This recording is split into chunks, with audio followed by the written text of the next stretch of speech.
President Biden travels to Belgium this week for a high-stakes meeting with American allies. He will also go to Poland, which has taken care of more than 2 million refugees from Ukraine.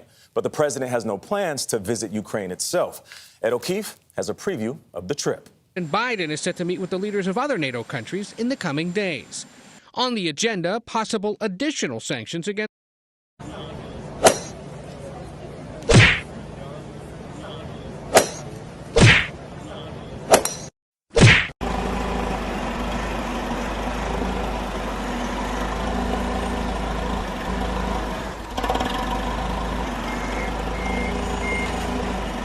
Good evening. The sinister threat of World War III hangs over Europe.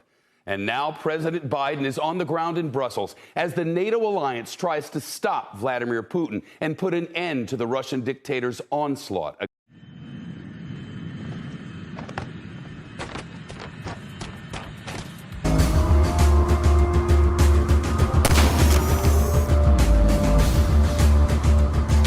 NATO headquarters in Brussels, Belgium. The leaders gathered today for their first face-to-face talks following Russia's invasion of Ukraine exactly 1 month ago.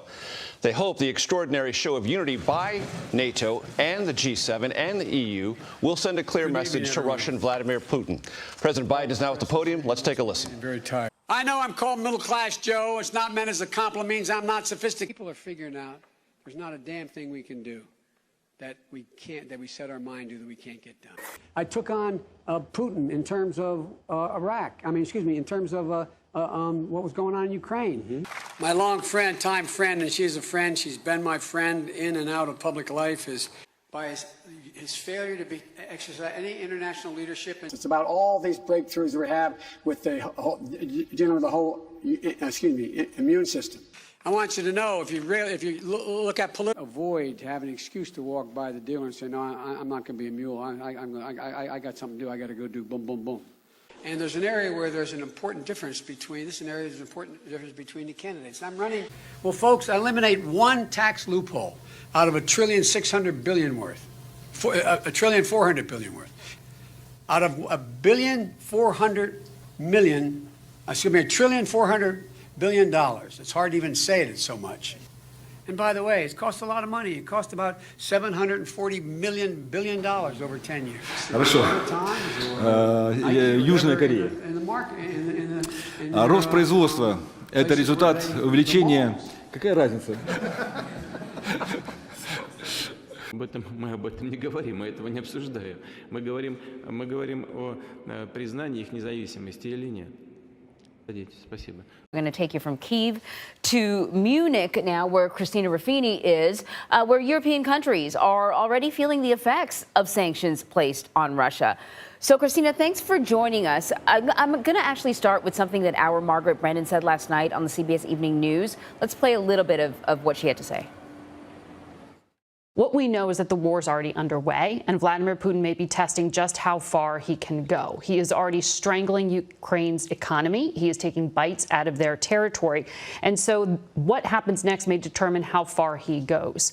What he knows is two clear things. No country in the world is going to send troops to defend his country, and that all of these sanctions hurt European economies.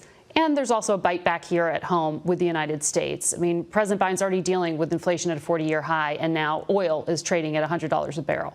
It will cost 1/30th, costs a lot of money, almost $740 billion to do what I want to do over 10 years, but not $30 trillion. Not $30 trillion. If you agree with me, go to Joe 30330 and help me in this. Now, send a text to the word united to the number 30330, 30330, or 303330. Mr. President, we have found a way to hack into the U.S. power grid. Millions of businesses will be plunged into darkness, and all air traffic will be grounded.